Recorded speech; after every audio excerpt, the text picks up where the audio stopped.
Shalom keluarga Saat Teduh. Sudah menunggu tentunya dari tadi. Kita langsung masuk ke hadirat Tuhan. By the way, Saat Teduh hari ini ulang tahun yang kedua. Dan kita patut bersyukur karena apa yang Tuhan kerjakan itu luar biasa. Mari kita masuk ke hadiratnya. Mari kita bersyukur bersama-sama. Syukur padamu Yesus, ku sembah sujud kepadamu Tuhan, di hadapan tata kemuliaan-Mu, ku tinggikan, ku agungkan selamanya. Aku naikkan syukur padamu Yesus, ku sembah sujud kepadamu Tuhan, di hadapan takkan kemuliaan-Mu, ku tinggikan, ku agungkan selamanya. Segala puji syukur bagimu, ku tinggikan nama-Mu selalu. Kemuliaan hanya bagi-Mu, terpujilah nama-Mu.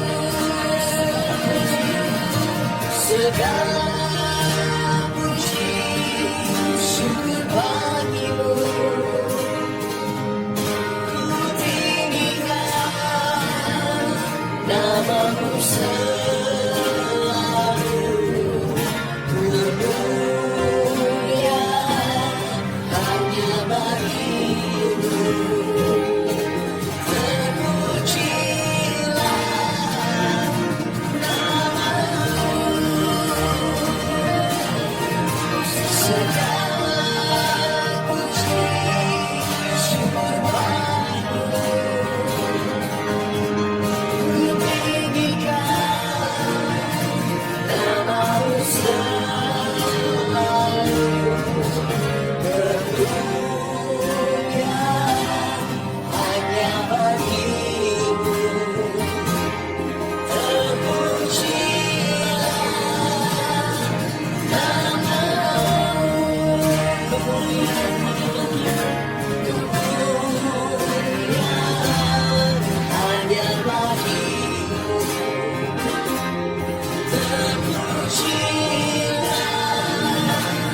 nama-Mu. Kemuliaan hanya bagi-Mu, terpujilah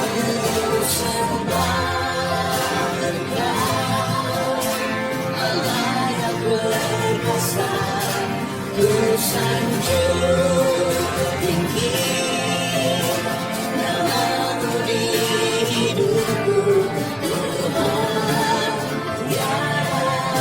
yang baik.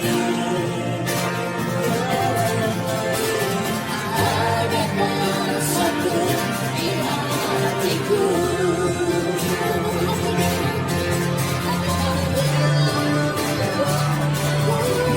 sembah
Bapamu di surga yang bertata, dan Yesus yang berada di sebelah kanan Bapa. Mari kita semua sembah Dia, worship Him with all your heart, with all your strength, with all your might. Mari kita sembah Dia dengan segenap hati, segenap pikiran, segenap akal budi dan kekuatan. Bapa yang baik, Kaulah Bapa, Kaulah segalanya sumber kehidupan. Bapa surga, kata firman Allah, Allah Bapa di surga itu besar.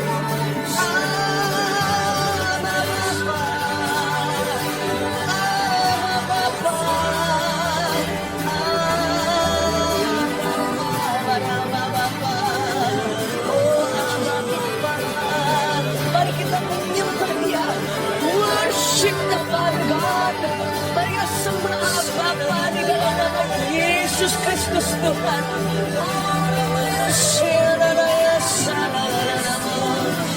Nama Bapa, oh Kau ku sembah,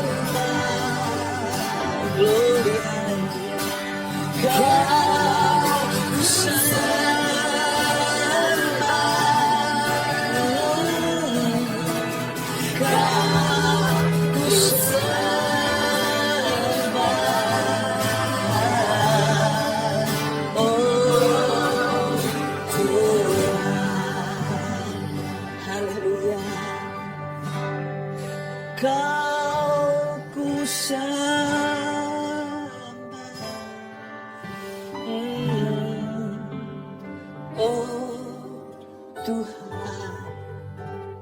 Kau sembah Bapa, Kau ku sembah oh Tuhan, Kau ku sembah,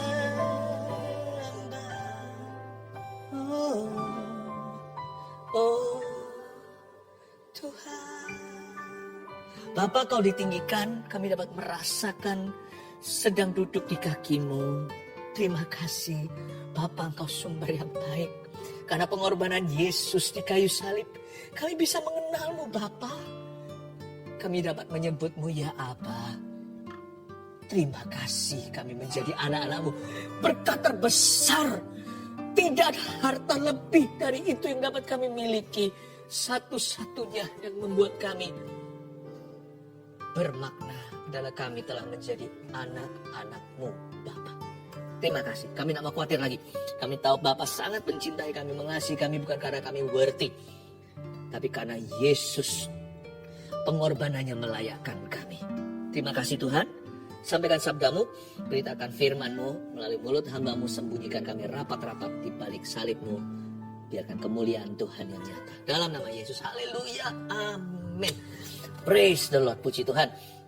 Hari ini saat teduh ulang tahun yang kedua Saya jadi ingat waktu tadi awal-awal kita mulai, makanya Anda menunggu juga.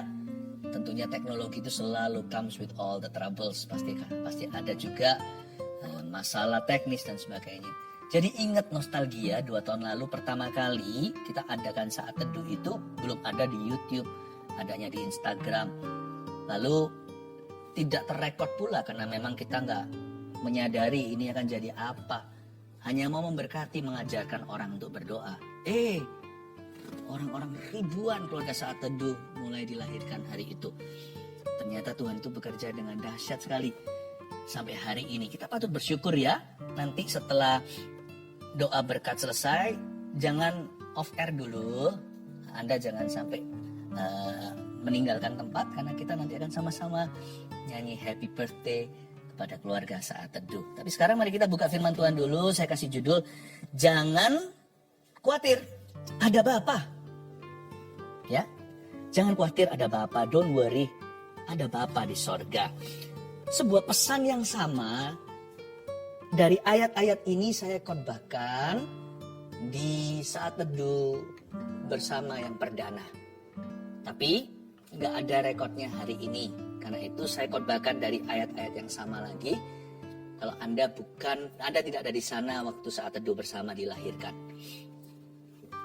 Ini adalah pesan 2 tahun yang lalu, tapi dengan pewahyuan yang fresh untuk hidup kita hari ini, yaitu di kitab Matius pasal yang ke-6 ayat ke-25 sampai 34. Saya bacakan hal kekhawatiran. Karena itu aku berkata kepadamu, janganlah khawatir akan hidupmu, akan apa yang hendak kamu makan atau minum, dan janganlah khawatir pula akan tubuhmu, akan apa yang hendak kamu pakai. Bukankah hidup itu lebih penting daripada makanan, dan tubuh itu lebih penting daripada pakaian? Pandanglah burung-burung di langit, yang tidak menaburkan, tidak menuai, dan tidak mengumpulkan bekal dalam lumbung, namun diberi makan oleh Bapamu yang di sorga. Bukankah kamu jauh melebihi burung-burung itu? Siapakah di antara kamu yang karena kekhawatirannya dapat menambahkan sehasta saja pada jalan hidupnya? Dan mengapa kamu khawatir akan pakaian?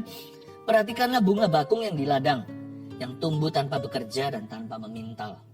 Namun aku berkata kepadamu, kata Yesus, Salomo dalam segala kemegahannya pun tidak dapat berpakaian seindah salah satu dari bunga itu. Jadi jika demikian Allah mendandani rumput di ladang yang hari ini ada, dan besok dibuang ke dalam api, tidakkah ia akan terlebih lagi mendandani kamu, hai orang-orang yang kurang percaya? Sebab itu janganlah kamu khawatir dan berkata, apakah yang akan kami makan, apakah yang akan kami minum, dan apakah yang akan kami pakai? Semua itu dicari bangsa-bangsa yang tidak mengenal Allah. Akan tetapi Bapamu yang di sorga tahu bahwa kamu memerlukan semuanya itu. Tetapi carilah dahulu kerajaan Allah dan kebenarannya, maka semuanya itu akan ditambahkan kepadamu. Sebab itu janganlah kamu khawatir akan hari besok, karena hari besok mempunyai kesusahannya sendiri. Kesusahan sehari cukuplah untuk sehari. Katakan amin dengan segenap hati. Ayat 25 saya jelaskan hal kekhawatiran. Hari ini Roh Kudus bicara begini. Dear keluarga saat teduh, jangan khawatir, ada Bapa. Oh, bukan hanya menunjuk ke atas, jangan khawatir, ada Bapa di dalam hidup kita. Karena itu aku berkata kepadamu, kata Yesus ayat 25, janganlah khawatir akan hidupmu. Berhenti di situ, yaitu di ayat 25a. Ternyata syarat untuk dipelihara oleh Bapa itu bukanlah sebuah tugas, bukanlah sebuah pekerjaan, bukan sebuah aktivitas atau perbuatan. Syaratnya mudah susah. Karena orang lebih gampang untuk melakukan sesuatu dengan kekuatannya. Apalagi kalau sedang panik, sedang cemas. Suruh dia menunggu sesuatu, itu rasanya gerah. Orang itu harus berbuat sesuatu. Kalau enggak dia pasti akan tidak bisa tinggal tenang. Ternyata kali ini syarat untuk dipelihara oleh Bapa itu adalah tidak berbuat apa-apa. Janganlah kamu khawatir, itu perintah bukan saran. Mau dipelihara seperti burung di udara. Mau dipelihara, mau didandani seperti bunga di ladang.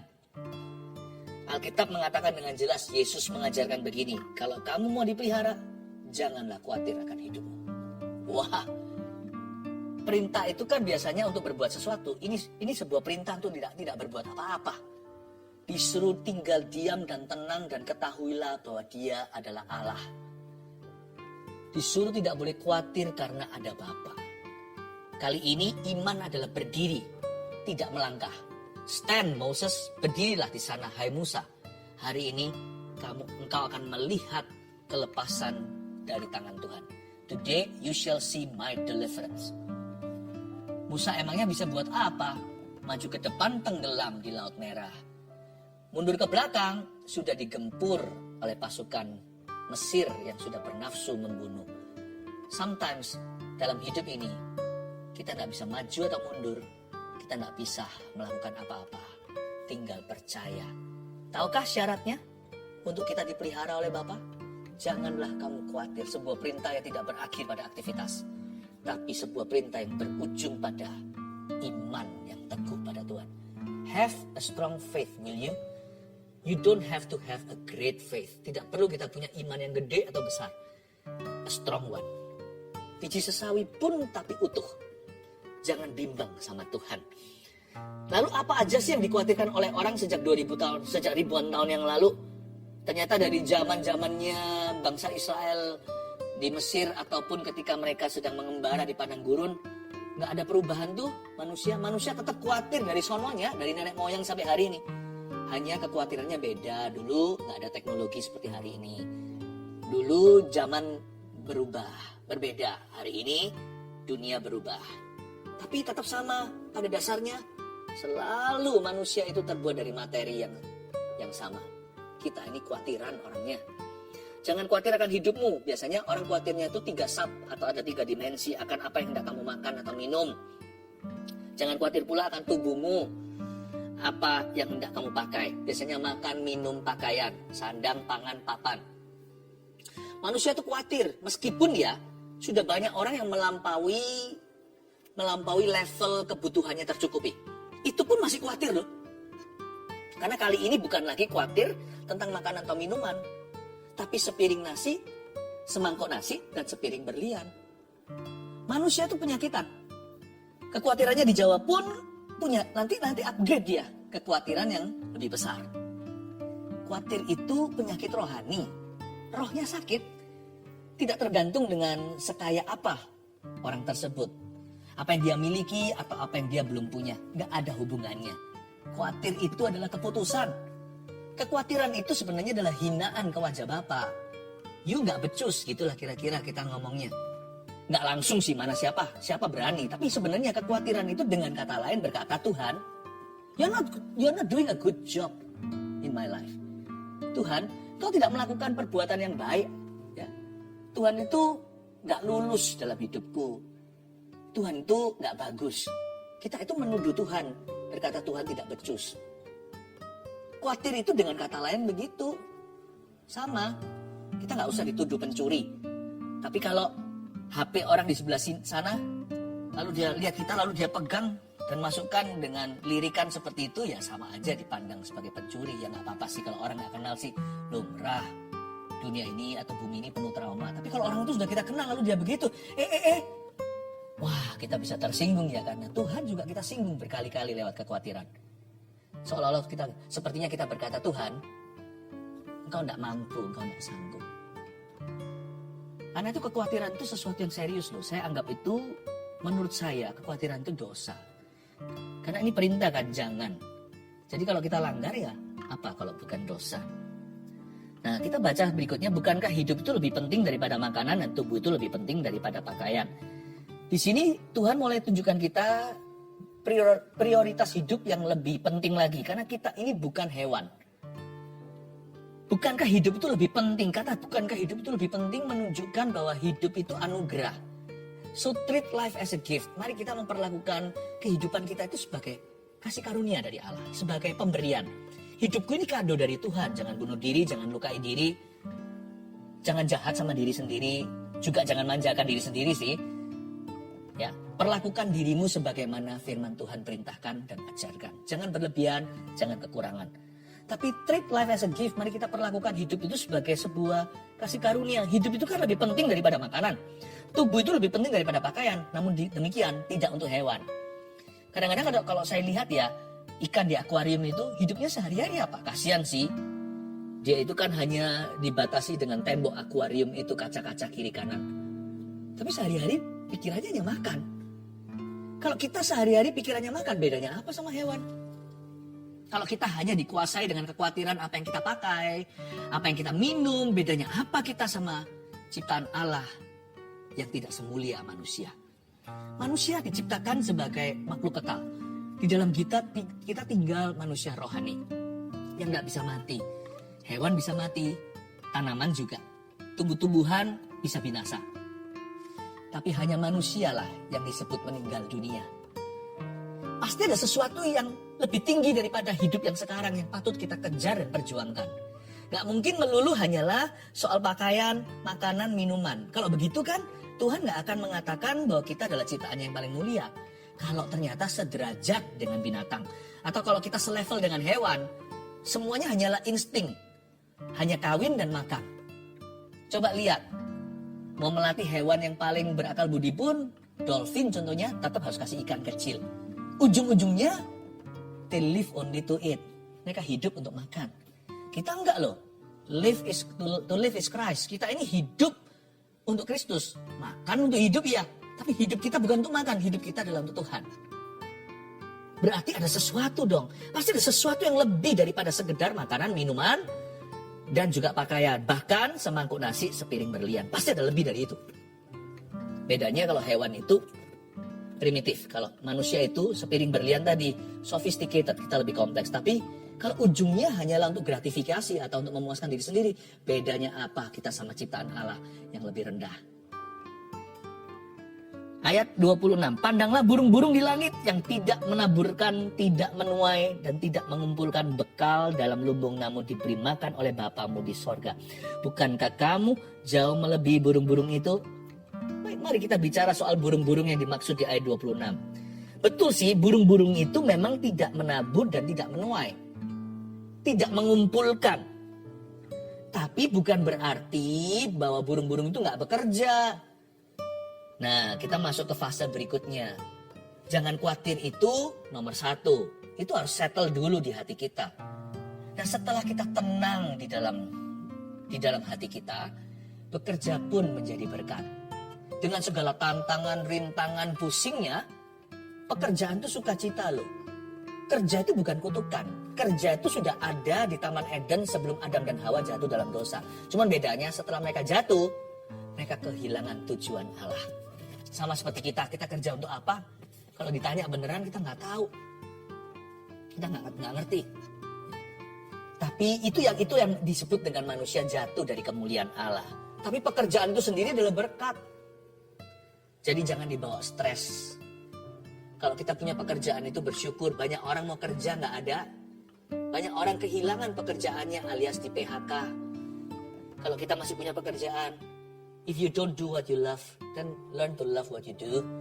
Kalau kita tidak bisa suka dengan apa yang kita kerjakan, terpaksa nih demi dapat gaji atau untuk menyambung kehidupan, then belajarlah untuk mencintai pekerjaanmu. Asal itu halal dan benar, asal itu baik dan tidak melanggar hukum di negara. Cintailah pekerjaan Anda. Pandanglah burung di langit. Bahkan juga Alkitab mengatakan, nambahkan Tuhan Yesus ajarkan bukan hanya burung saja ilustrasinya, tapi juga bunga di padang tidak memintal. Tapi dikasih Tuhan pakaian, Salomo aja nggak sebagus itu jubahnya. Coba kita renungkan. Yang dimaksudkan do not worry bukan berarti, oke, kita doa saja, nggak berbuat apa-apa. Bekerjalah.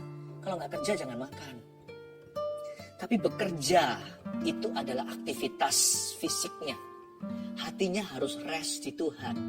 Hatinya itu harus bisa beristirahat di dalam janji-janjinya. Jangan khawatir. Stres itu harus di luar. Kalau saya mendapat tantangan pekerjaan, itu stres yang bagus. Kalau saya tidak aktif nanti saya pikun gimana? Coba lihat ya, orang yang gak punya pekerjaan apa-apa nanti kan cari-cari perkara, cari-cari kerja. Apa aja dijadikan pekerjaan, apa aja dijadikan perkara. Bolehlah kita itu stres di luar. Karena itu namanya tantangan. Disitulah kita dengan Tuhan bisa mengalami yang namanya petualangan. Dari sisi Tuhan penyertaan, dari sisi kita adventure. Namun demikian, stres itu nggak boleh masuk di hati. Di hati bukan stres tapi rest. Di hati itu tenang. We work hard on the outside. We rest easy on the inside. Kita bekerja keras di luar sana. Di luar, maksudnya di tubuh kita. Pikiran juga. Tapi di hati kita itu istirahat dalam janji-janjinya. Karena kita tahu kita itu punya Bapa seperti apa. Itulah freedom di dalam hati kita. Kita baca ayat 27. Siapakah di antara kamu yang karena kekhawatirannya dapat menambahkan sehasta saja pada jalan hidupnya? Ini pertanyaan ini harus dijawab. Jawab sesungguhnya. Khawatir itu untungnya apa sih? Biasanya orang itu khawatir akan hal-hal yang di luar kontrolnya. Itulah nature atau hakikat khawatir. Kalau itu sesuatu di dalam kontrolnya, biasanya orang yang tanggung jawab langsung akan berbuat sesuatu. Khawatir itu tidak perlu. Karena dia itu selalu mengkhawatirkan sesuatu yang dia nggak bisa apa-apa terhadapnya. Atau sesuatu yang di luar kendalinya. Makanya itu kekhawatiran itu disebut sebagai dosa sia-sia. Kekhawatiran itu bukanlah dosa terbesar. Dosa perzinahan, pembunuhan itu mengerikan. Tapi sadarkah Anda, the most useless sin, dosa yang paling useless, paling gak berguna, mau tahu? Dosa yang paling melumpuhkan orang dari dalam, belum apa-apa sudah KO. KO-nya itu loh, knock out, atau dia itu kalah sebelum mencoba. The most self-defeating sin, dosa yang paling mengalahkan dirimu sendiri dari dalam dirimu adalah kekhawatiran. Makanya khawatir di sini itu direndahkan di ayat 27. Tuhan tanya sesuatu yang sangat pintar sekali. Coba ya, siapa di antara kalian yang karena khawatir bisa menambahkan sesuatu dalam hidupnya? Kalau bukan justru jadi penyakitan. Ini yang disebut menjaring angin. Khawatir itu results in nothing. Khawatir itu tidak menghasilkan apa-apa. No buah, zero. Nol, tidak ada hasilnya. Kalau kita mau main tenis dan skornya kosong, khawatirlah. Kalau kita mau main sepak bola tidak pernah gol, nggak bisa menggiring bola itu ke arah gawang lawan, ya khawatir itu. Khawatir itu nggak ke arah mana-mana. Dan mengapa kamu khawatir akan pakaian? Ayat 28. Perhatikanlah bunga bakung di ladang yang tumbuh tanpa bekerja dan tanpa memintal. Namun aku berkata kepadamu, Salomo dalam segala kemegahannya pun tidak berpakaian seindah salah satu dari bunga itu. Ini Tuhan bukan membanggakan baju atau fashionnya. Tuhan lagi memberitahu, Tuhan itu nggak buta. Bapak kita itu ngerti prioritas Bapak kita, Allah pencipta semesta alam itu tahu membedakan mana orang, mana hewan. Dan Tuhan itu mengerti apa yang kita butuhkan. Ayat 30, jadi jika demikian Allah mendandani rumput di ladang yang hari ini ada dan besok dibuang dalam api. Ini prioritasnya dia. Inilah yang disebut God's priority. Tidakkah ia akan terlebih lagi mendandani kamu, hai orang yang kurang percaya? Kalau kita belajar to treat life as a gift atau memperlakukan hidup sebagai kasih karunia, maka kita juga belajar untuk menjadi orang yang generous atau yang murah hati. Orang yang kaya dalam syukur. Orang yang murah hati sama orang lain, jangan pelit cinta, pelit waktu, pelit bantu. Bahkan pelit harta. Janganlah. Kalau kita punya kesempatan berbuat baik, itu adalah kesempatan emas loh. Emas itu mahal. Apa yang sama mahalnya dengan emas? Kesempatan emas. Apa yang tidak bisa dibeli sama emas? Kesempatan emas. Kalau orang yang kita kasih, yang tidak pernah kita cintai, kita abaikan terus tiba-tiba mati, seluruh emas ya diberangkas, tidak bisa beli 1 menit lagi dengan orang tersebut yang kita sesali. Kok kita selama ini tidak memperhatikannya? Apa yang lebih mahal dari emas per gram? Kesempatan emas. Kalau kita ada kesempatan untuk bisa mendandani orang lain, dan juga jangan pelit, ada orang yang suka menyiksa dirinya sendiri. Pokoknya dia mau lebih kaya, karena dia khawatir, dia kira nanti lumbungnya kalau penuh, lumbungnya banyak, dia lebih terjamin hidupnya. Lalu dia kumpulkan semua. Makan pun selalu makan yang instan. tidak mau yang bergizi. Kenapa? Dia kumpulkan untuk apa juga nggak ngerti. Tentu hidup harus punya prioritas. Hidup itu ada budgetingnya lah ceritanya kalau soal finansil. Karena janganlah kita itu pelit juga terhadap diri sendiri. Foya-foya juga bukan jalan Tuhan. Mari bijaksana. Ada orang tertentu yang suka menyiksa diri demi kaya. Itu juga percuma. Itu berarti bentuk kekhawatiran juga. Itu bentuk kekhawatiran. Mungkin karena orang itu mengingini sesuatu dia belum miliki. Lalu dia siksa diri. Janganlah begitu. Jadi orang itu mari kita yang balance di dalam mengikut Tuhan. Mari kita belajar untuk bisa punya prioritas dulu. Nanti kita akan diajari di bawah-bawah prioritasnya apa. Oke?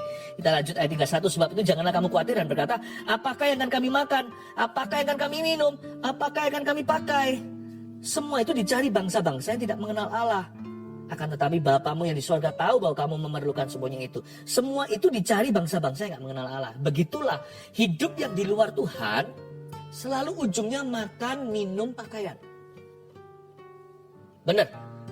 Paling-paling yang paling mulia di antara orang-orang yang di luar Kristus adalah charity atau amal sosial. Ya. Itu pun amal sosial juga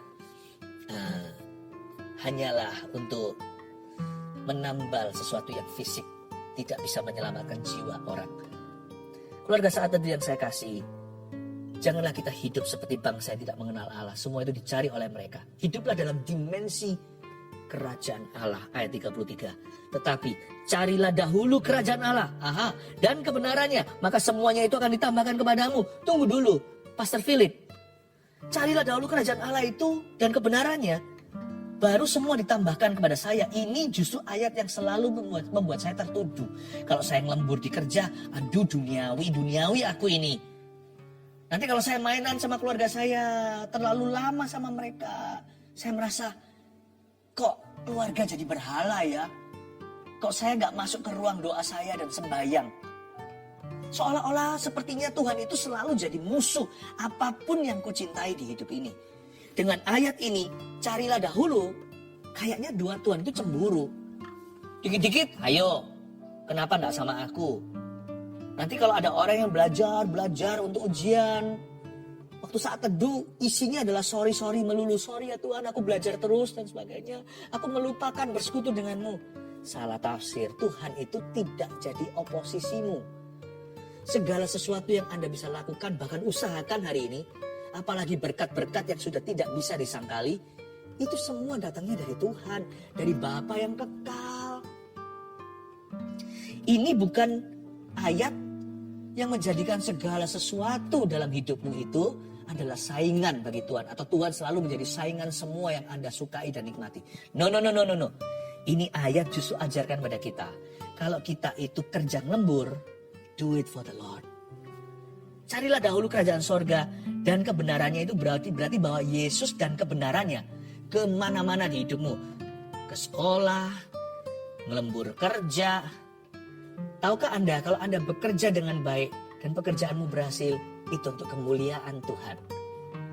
Tahukah Anda kalau Anda sedang meeting terus dan kalau memang itu perlu, bukan cari aktivitas semata-mata, tapi sebagai bentuk untuk menanggulangi masalah yang ada di kantor dan sebagainya. Itu kan memang jadi peran tanggung jawab Anda. Bukannya justru Tuhan dipermalukan kalau Anda membolos kerja. Itu yang dimaksudkan. Kalau kita memang harus sungguh-sungguh investasi waktu demi supaya pekerjaan kita itu berhasil. Jangan lupa, Anda juga sedang memuliakan Tuhan. Anak-anak Tuhan harus gigih di dalam profesi. Nanti orang bilang apa? Orang dunia ngomong begini, Kristen tapi malas. Jika Anda dengan keluarga Anda, ingatlah siapa yang memberimu istri. Bukankah Alkitab berkata, harta warisan rumah itu bisa dari papa mama. Tapi istri yang takut akan Tuhan itu datang dari Tuhan. Demikian pula suami, apalagi cari laki-laki yang sungguh-sungguh cinta Tuhan. Itu adalah berkat atau aset yang tak terhingga. Punya anak, bukankah masing-masing itu anak panah yang Tuhan luncurkan, ditaruh di tabungmu supaya suatu hari melejit dari didikan keluarga Anda? Bukankah itu semua Tuhan titipkan? Masa Tuhan suruh setelah kasih anak lalu mereka dibuat kelaparan perhatian? Enggak lah. Kalau saya sedang berdoa gitu, anak saya waktu masih kecil belum tahu diri, masuk, Daddy. Saya nggak tolak, dalam nama Yesus kamu pergi, kamu berhala. Saya nggak begitu, saya rangkul dia. Enaknya di sini loh, anak saya nggak ngerti waktu itu. Sekalipun sekarang pun sudah ngerti pun, kalau mereka masuk ada perlu, saya lapang dada, saya buka lengan dan tangan. Kenapa? Kalau mereka masuk itu, mereka bukan hanya datang ke saya. Ada Tuhan, ada Bapa di hidupku. Yang ngerangkul mereka begini itu, bukan hanya saya Bapaknya di bumi, tapi Bapa mereka yang di sorga merangkul kami. Life becomes complete. Kalau kita bawa Tuhan kemana-mana, dan kita bawa firman itu gak berhenti di tembok gereja atau di pintu keluar. Lalu keluar kita jadi orang yang beda. Hidup kita melanggar firman, tidak sesuai dengan firman Allah. Enggak, saya bawa firman Tuhan dalam parenting, kita bawa dalam pekerjaan, kita bawa dalam studi sekolah, kita bawa dalam segala activity. Carilah dahulu kerajaan Allah dan kebenarannya. Kita bawa Kristus kemana-mana. Kita digendong Tuhan kemana-mana. Sampai putih rambut pun tetap berbuah. Memang ada aktivitasnya, jangan lupa. Ada waktunya saya minta menyendiri. Saya akan bilang sama family, ini waktu saat teduhnya Daddy atau Papa, saat teduh waktu segini. Kalau kita kan sama-sama ini Rabu Sabtu ini 2 tahun loh sudah. Oh, haleluya. Nah, kita punya waktu aktivitasnya yang kita sepakati atau setujui. Di situ kita hargai boundary. Kita berikan waktu pada orang untuk berdoa. Ketika saya lihat istri saya sedang berdoa, saya nggak ganggu. Karena waktu itu istri saya menjadi milik Tuhan semata-mata yang memberikannya kepada saya. Oh, haleluya. The world of the kingdom is the world of sharing. Dunianya kerajaan Allah itu dunia sharing. Ada waktunya Tuhan berkata, aku mau bicara sama suamimu, istri harus tahu diri. Oke, kasih waktu biar suaminya dengar suara Allah. Nanti kembali menjadi suami yang lebih baik. Sebaliknya juga sama pada istri atau anak-anak. Saya tidak ganggu anak saya kalau anak saya lagi pelayanan. Saya tahu mereka milik Tuhan. Tapi Tuhan akan ganggu kalau mereka itu sama saya. Malah justru Tuhan bersama dengan aku. Tuhan bersama dengan kami. Isn't that beautiful? Our God is not super jealous, bukanlah Allah yang cemburu kalau soal berhala dan dosa, lain kata. Kalau soal kasih karunia, gift hidup ini, God is your best supporter. Tuhan adalah pendukungmu yang paling setia. Ayat 34, sebab itu janganlah kamu khawatir akan hari besok.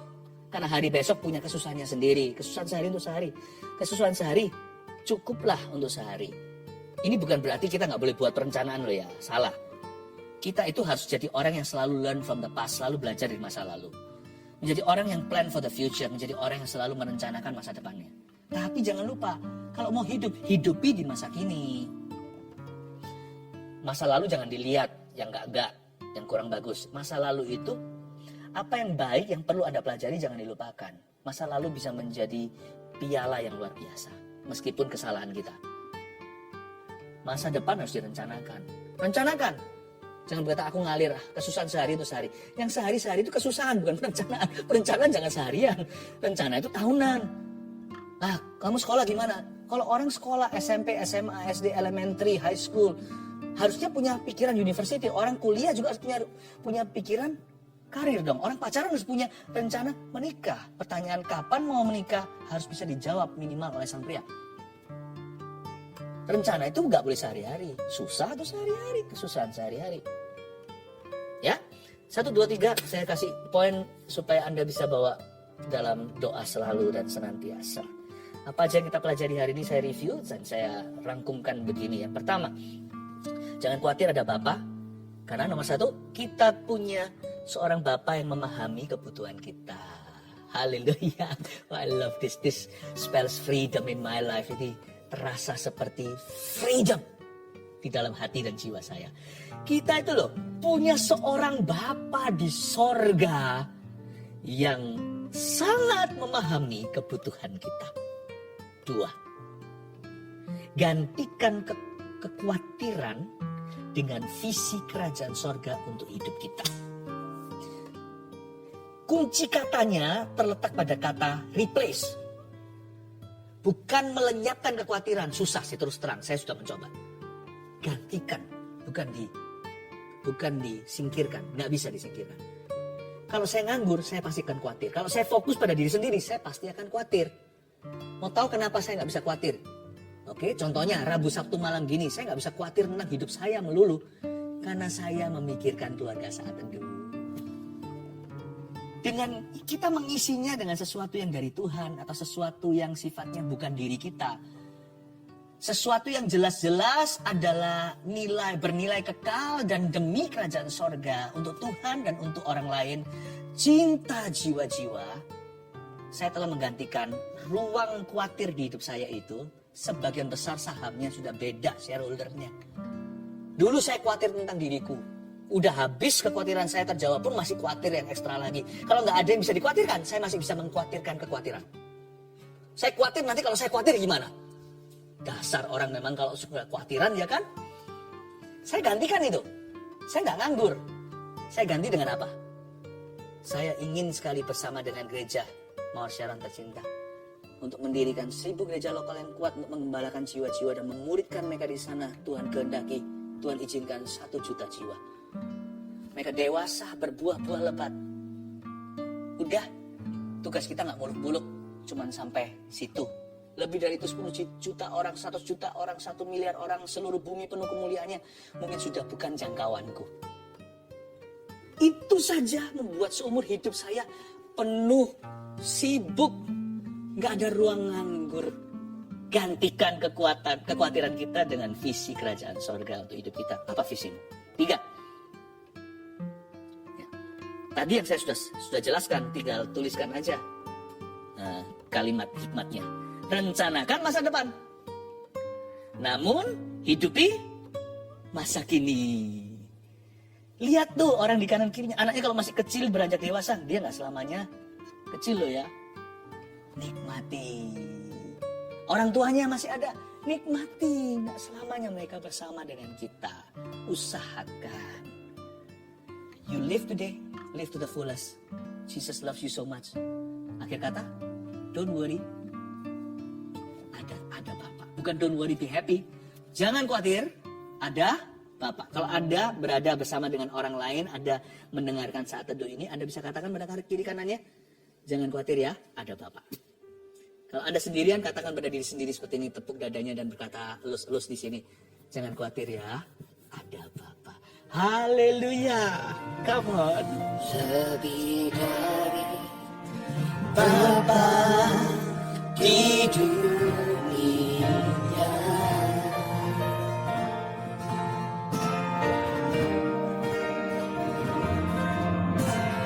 Kau menjaga hidupku ya Allah.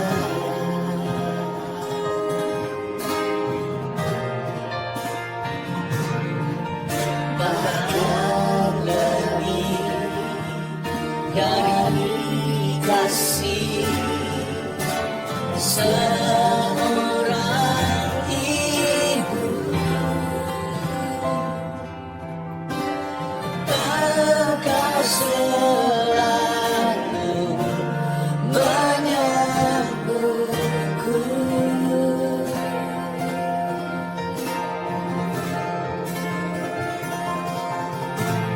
Lebih dari yang dunia tawarkan,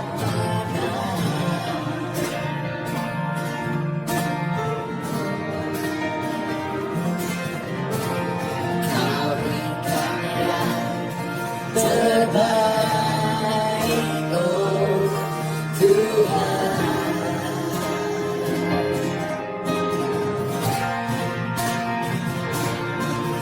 Sekalipun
kalimat ini manis bagi jiwa kita.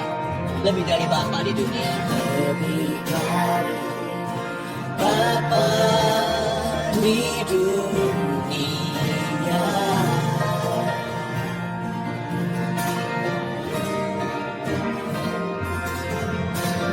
Kau menjaga hidupku ya Allah.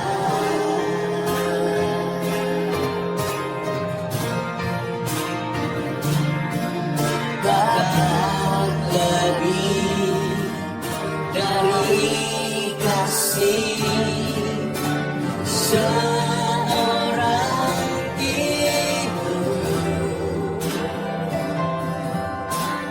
Engkau selalu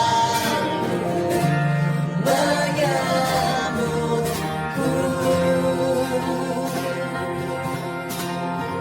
Kau beri padaku apa yang dunia tidak bisa tawarkan. Lebih dari yang dunia tawarkan. Terima kasih Bapa, Kau selalu memberi yang terbaik, khususnya pengorbanan Yesus. Kau berikan yang terbaik, oh Tuhan. Haleluya. Sekalipun tak seorang meninggalkanku, Engkau tak pernah membuangku. Thank you, Father God. Haleluya. Kau mengasihiku lebih dari yang kuduga, bahkan di saat ku tiada menyadarinya, Kau sentuh hatiku. Dengan kasih yang sempurna, Kau menyayangi.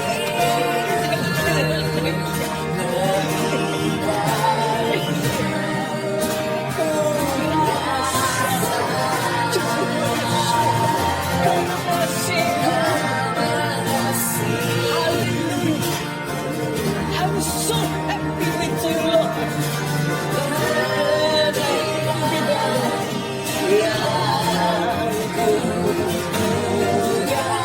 Bahkan di saat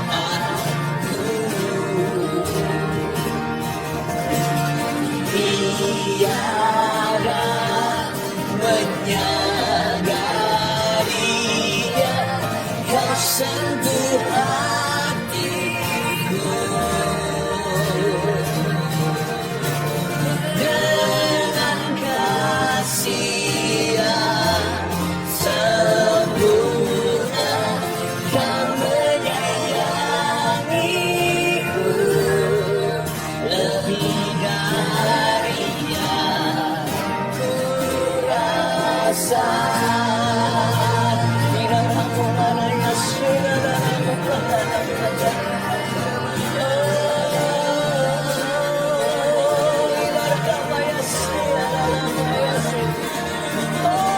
haleluya.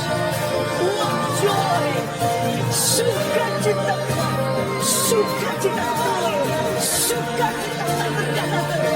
Punya anak seperti Engkau, Bapa, Kau cinta, Bapa, Kau cinta. Tuhan Yesus, terima kasih membuka jalan kepada Bapa. Bapa, Kau cinta. I love you, Father. I love you, Father God. I love you, Father God. Oh, Abba. Oh, Abba, Bapa, Nurabakanya, Shabbat,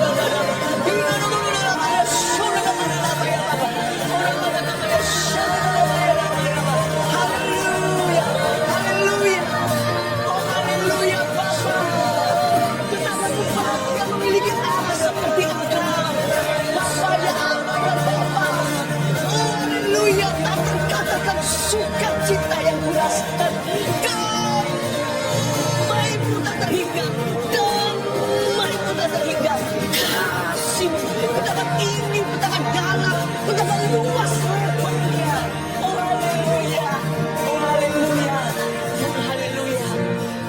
Miracle secara back to happen, mujizat pasti akan sedang terjadi. Saya melihat barusan Roh Kudus tunjukkan waktu kita mengagungkan ada kaki seorang yang seperti ini. Kakinya, telapaknya ada satu yang bengkok begini. Memang sudah lahir begitu. Coba lihat sekarang dalam nama Yesus itu lurus. Pertama kali di hidupmu itu sudah lurus seperti itu, rata. Bukan bengkok begini lagi kalau berjalan pakai sisi telapak kaki. Tidak terjadi lagi. Dan seorang ibu, Roh Kudus bilang begini, jangan takut. Anak Anda dengan kelainan darah itu akan sembuh. Jangan takut seolah-olah Anda akan kehilangan anak itu. Anggaplah anak itu sudah mati. Tapi dia datang kembali. Tuhan hidupkan kembali. Dia akan sembuh. Dia tidak akan mati. Anak itu akan panjang umur. Dan darahnya yang kelainan itu akan sudah disembuhkan oleh Tuhan. Terima kasih Tuhan Yesus, terpujilah nama-Mu. Haleluya, haleluya. Jangan khawatir ya. Tuhan sayang sama semua kita. Ada Bapa, ada Bapa. HIV, dalam nama Yesus, aku tengking kamu. HIV, aku tengking kondisi ini. Aku putar balikkan. Penyakit yang memalukan dan membawa noda bagi seluruh keluarga. Dan semua dosa yang pernah terjadi pun Tuhan sudah ampuni. HIV orang itu, aku ucapkan, deklarasikan di dalam hadirat Bapa di depan tahtanya. You are healed in Jesus name. Anda disembuhkan di dalam nama Tuhan Yesus Kristus. Maut dikalahkan, maut aku tengking kamu pergi. Janin itu hidup tidak mati. Kata Tuhan dengan jelas saya dengarkan suara janin itu hidup tidak mati. Receive that, receive this grace. Terima kasih karunia di dalam nama Tuhan Yesus Kristus. Haleluya. Kau mengasihiku lebih dari yang kuduga, bahkan bisa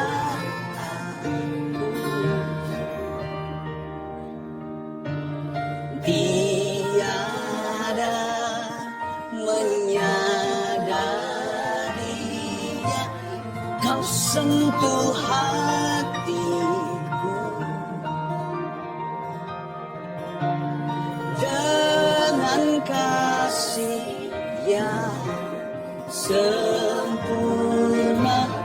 Kau menyayangiku lebih dari aku rasa.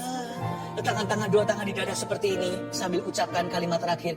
Kau menyayangiku lebih dari ku rasa. Sekali lagi sampai kita merasakan.